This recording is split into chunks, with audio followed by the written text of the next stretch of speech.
Meu nome é Gabriel. Nós vamos falar. Meu grupo é composto por Mais Angélica, Raimundo Francisco e Hudson Cauã.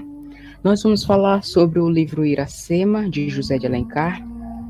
E eu vou começar fazendo uma breve introdução do livro, mas depois vocês busquem, de fato, ler a história completa. A história já começa meio que com a confusão, né? Porque a Iracema dá uma flechada no Martins, por conta que ela se assusta com a sombra dele no meio da floresta. Mais à frente na história, ela leva ele até a aldeia do povo Tabajara, que é a aldeia dela, e lá ele é recebido pelo pajé, que se chama Araquém, onde ele é recebido com muito apreço, porque o pajé diz que ele é o hóspede de Tupã. Então é disponibilizado a ele as mulheres mais bonitas da aldeia, estarão à disposição dele enquanto ele ficar lá. Mais à frente na história, o Martins começa a cultivar uma vaga lembrança, digamos assim, saudade que vai aumentando cada vez mais de sua terra natal, dos seus amigos, e ele quer ir embora. A Iracema meio que interfere e não permite que ele vá, joga sua lábia para que ele fique, e ele acaba ficando. Quem não estava gostando dessa proximidade entre eles dois era o Irapuã. Irapuã, que é o grande líder do povo Tabajara, o maior até, e ele fica com ciúme porque ele ama a Iracema, né? Só que ele não pode ficar junto com a Iracema porque Iracema é a guardiã dos segredos de Jurema, ela é a noiva de Tupã, então eles não podem ficar juntos. Mais à frente na história, o Irapuã ele cultiva um ódio, uma inveja tão grande de Iracema e de Martins, que quer matar o Martins. Então, quando o Martins está prestes a ir embora, guiado pelo irmão de Iracema, o Caubi, ele vai atacar o Martins juntamente com os seus guerreiros, né? Só que ele é impedido por Caubi e Iracema. Durante essa batalha entre eles, os guerreiros de Irapuã escutam soar no meio da floresta, meio que uma batida de búzios, né? Que seria o grito de guerra dos povos pitiguaras, são inimigos mortais deles. Tendo eles escutado isso, vão todos atrás. Martins e Iracema e o Caubi voltam para a cabana do pajé. Logo após isso, Irapuã volta para a cabana do pajé no intuito de matar o Martins, só que o pajé não permite, porque diz ele, ainda ressalta ele, que o Martins é hóspede de Tupã, então quem toca no hóspede de Tupã está ferindo automaticamente o próprio Tupã. O próprio Irapuã, ele pega e diz que o Deus, o Tupã, ele não está ao lado do pajé, porque o Martins quer roubar a esposa dele, quer roubar a noiva de Tupã. Então, o Tupã não está do lado dele. O pajé, escutando isso, dá uma gargalhada muito forte que ecoa nos 4 cantos da cabana do pajé, e meio que o Tupã fala pela voz do pajé. Sai essa gargalhada sai uma forma de trovão mesmo, porque o próprio Tupã significa, ele é o deus do trovão, né, o criador do céu e da terra, na mitologia nativa americana, né? Então, mais à frente na história, o Martins e a Iracema, quando o Martins ia embora, a Iracema diz que não vai com ele, porque eles não podem mais se separar, porque agora ela carrega nos seios dela o sangue dele, então eles não podem mais se separar. Isso gera uma nova confusão entre eles, mas acaba eles indo juntos embora, né? Mais à frente, ainda muito na história, eles constroem uma cabana em um determinado local muito à frente das territórios da Tabajara, E lá ela engravida, Iracema engravida, o Martins, ao saber da gravidez, ele fica muito feliz e resolve se tornar um índio. Então, ele é meio que batizado na cultura indígena. Ele é passado por esse processo onde é pintado o seu corpo com diversas cores. Mais à frente, o Martins, ele fica com muita saudade de casa e sempre fica muito melancólico, né? O amigo dele, o Poti, é chamado para a guerra por o seu povo, pelo povo pitiguara, para ir para a guerra, e o Martins vai junto com o Poti, deixando sua esposa, a Iracema, sozinha na cabana, e ela está grávida, ela ainda está grávida, mas ela fica sozinha, o que acaba gerando que ela tenha a sua gravidez, né, ela tenha o seu parto sozinha, e o tempo em que do nascimento da criança até a volta do Martins é grande o suficiente para que a vida no corpo de Iracema comece a ir embora. Quando o Martins chega de volta, a única coisa que a Iracema consegue fazer é estender os braços, estender a criança para entregando a criança para o Martins, né?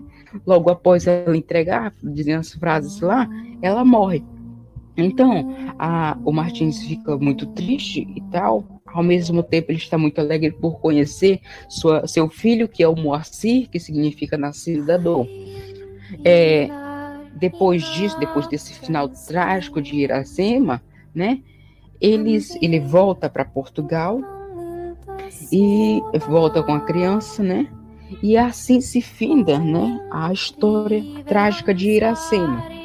Porém, eu recomendo a vocês que vão a fundo buscar cada vez mais essa história, porque ela possui cada riqueza de detalhes que é muito interessante de se observar. Agora que nós conhecemos esse enredo, vamos conhecer aonde que se passa essa história, tá? Vamos ficar com a Maísa. Bom dia! Bom dia a todos e a todas. Sou Maísa e vou dar continuidade à obra de Iracema. Sendo mais específica, vou falar sobre o espaço em que a obra está contida. Nas obras de José de Alencar, ele sempre tenta demonstrar esse contexto indianista, regionalista, urbanista e até mesmo nacionalista. A Iracema, por uma vez só, é uma obra nacionalista e indianista. Então, o espaço dessa obra vai sempre demonstrar a valorização do ambiente brasileiro. Então, todo o contexto do enredo vai se passar no Ceará. E José de Alencar, né, o autor dessa obra magnífica, ele usa diversas frases e adjetivos para caracterizar o cenário cearense, né? Quando ele fala que Iracema possui os cabelos negros como a asa da graúna, ou quando ele vai mesmo apresentar Martim pela primeira vez, onde ele diz que os olhos dele possuem o azul triste das águas profundas. Então, ele tenta captar, nesse contexto, as cores do Brasil, né, das praias, das aves, das areias, das florestas. Então, ele sempre tenta usar termos dos povos originários, né? Então, o cenário é completamente brasileiro e ele cita referências concretas dos lugares onde ele fala, né? Quando ele usa o lugar de Porangaba e também o lugar de Messejana. Já falamos um pouco sobre o enredo e sobre o espaço em que Iracema está inserido.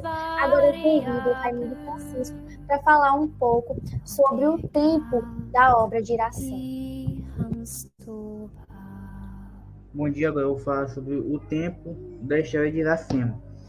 O tempo da história de Iracema é marcado pelo tempo cronológico da natureza, que são elementos naturais que marcam as mudanças das estações e as mudanças da fase da Lua, que marcam os dias. Isso mostra que o tempo da história ocorreu no período da descoberta do Brasil. Agora o Gabriel vai falar sobre os personagens. Como eu falei, né, quando eu estava falando, eu citei, me referi a alguns personagens, algumas características deles. Então agora eu vou falar aqui 7 personagens que são considerados o marco são considerados os principais, né? Que temos a Iracema, que é o principal membro. A história toda se foca nela, né? Que é a guardiã dos segredos de Jurema, a guardiã dos mistérios do sono, a virgem do sertão, a virgem de Tupã, a virgem dos lábios de mel, né? Durante todo o livro, ele detalha bem a cada personagem, né? O segundo personagem temos o Martins, que é o guerreiro branco. A Maísa já até falou da cor dos olhos dele, né? Eu até me esqueci dessa parte. Tem outra característica do Martins, que ele é o amigo dos Pitiguara, ele é amigo dos Pitiguara, dos inimigos mortais do povo Tabajara, amigo e irmão de Poti, né? Poti, que é o grande herói dos Pitiguara, né? O amigo e que se considera irmão do Martins. Temos o Irapuã, que é o maior líder, né, do povo Tabajara. Temos o Araquém, que é o pajé do povo Tabajara, pai de Iracema e o servo de Tupã. Temos o Moacir, que significa nascido da dor, é o primeiro cearense e o filho de Martins e Iracema. E temos o Calbi, que é o irmão de Iracema e filho de Araquém. Conhecendo esses 7 personagens que são muito citados na história, vamos passar para o tipo de narrador onde o Raimundo vai nos explicar. Agora eu vou falar sobre o narrador. A história é narrada na terceira pessoa e possui um narrador externo onisciente. A narrativa não é linear, como mostra o livro. O primeiro capítulo mostra a conclusão da obra, com Martin partindo da costa cearense com seu filho, e a história volta à ordem cronológica a partir do segundo capítulo, onde retorna a história de Iracema. Agora o Hudson vai falar um pouco sobre o autor da obra. Bom dia, meu nome é Hudson e vou falar sobre o autor dessa obra, que é José de Alencar. José de Alencar é considerado um dos maiores expoentes do romantismo no Brasil. Atua como jornalista, crítico, advogado, dramaturgo e político. Além disso, foi patrono da cadeira número 23 da Academia Brasileira de Letras. Na primeira geração romântica, com teor nacionalista e indianista, Alencar exaltou diversos aspectos nacionais e a figura do índio como um herói brasileiro. José Martiano de Alencar nasceu na cidade de Messejana, no Ceará. José de Alencar foi uma figura multifacetada. Exerceu sua profissão de advogado e atuou na política, elegendo-se deputado estadual do Ceará. Foi também chefe de secretaria do Ministério da Justiça e do Ministro da Justiça. Como romancista, José de Alencar escreveu uma variedade de obras em diferentes gêneros, desde o romance, indianistas, históricos, regionalista e urbano. José de Alencar usava muito prosopopeia em seu romance. A obra de Iracema faz parte da primeira geração do romantismo, que recebe o nome de indianismo, pois nesses romances indianistas o autor exalta o sentimento nacionalista e considera o índio como herói. Agora vou passar a fala para a Maísa, que vai falar sobre o papel da mulher na história. Então, bom dia novamente. Em meio às obras de José de Alencar, ele sempre tentava demonstrar a mulher sendo uma heroína, né? Uma guerreira, uma mulher forte, decidida e que luta por todos os seus ideais. Iracema, ela tinha essa capacidade de ser resiliente, ela tinha essa flexibilidade perante as situações adversas que aconteciam na sua vida. Ela enfrenta tudo e todos. Ela traz sua família por conta de Martim, que ela sabia que era seu amor e que era correspondido. E nas entrelinhas de Iracema, dessa obra, a gente vê o processo de colonização do Brasil, como ele foi colonizado, né, pelos europeus. E o livro mostra essa submissão que Iracema tinha por Martim, que ele, no final, conseguia manipular ela. Uma mulher tão forte acaba sendo submissa a ele. Então, o livro mostra o poder que o homem branco europeu tem sobre mim. Então, tal, no começo da obra, no primeiro diálogo de Martim e Iracema, ela se questiona o porquê que Martim falava a mesma língua que ela. E ele simplesmente respondeu, no motivo que é a mesma linguagem que os povos dela. Era porque ele vinha das mesmas terras que o pai dele uma vez tinha colonizado. Então, essa foi a nossa apresentação. Muito obrigada pela compreensão de vocês. Espero que tenhamos sido compreendidos e muito obrigada.